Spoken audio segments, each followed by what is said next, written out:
Greetings, class. I hope you're enjoying week 1 of state and local government. This is our wonderful text, Smith and Greenblatt. Of course, we're doing chapters 2 and 3, and these chapters were about federalism and constitutions. Now, of course, there are other federal states besides the United States. There are other constitutions other than the Constitution of the United States.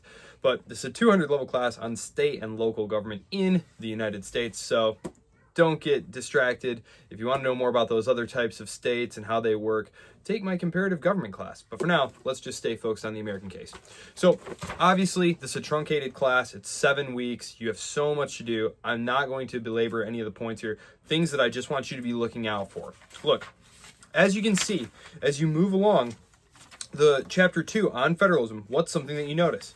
It's that federalism, the relationship between the 50 states and the federal government, has evolved over time. Federalism is not a static thing. It is a constant negotiation. And this periodization that they break it down into here is really just rough. These are just rough frameworks to give you an idea of how the states and the federal government basically interacted during these periods of time in American history. And of course, they could change. Of course, they end us with what they call ad hoc federalism right now.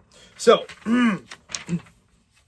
with regard to constitutions, the other thing that I would want you to pay attention here to is, yes, look, it is a blueprint for how government is supposed to work.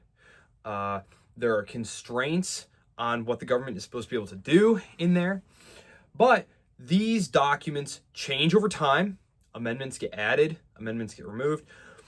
Also, the interpretation of these documents changes as well. And so that's something that also is very important to pay attention to here. And they have a great breakdown too of how interpretations of various aspects of the Constitution have evolved over time and will continue to evolve.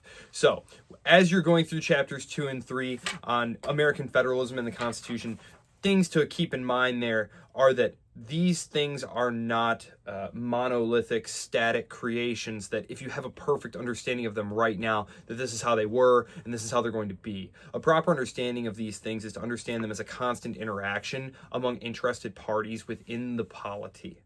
So, and at the various levels of the polity. The federal government's priorities are not necessarily the same as often are not the same as those of someone at the local level. So keep that stuff in mind.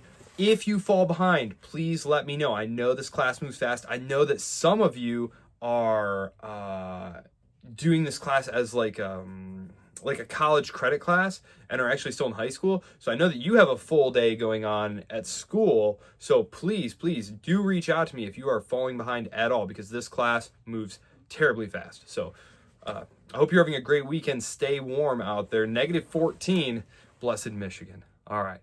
Have a great weekend, everyone. Look forward to seeing you next week.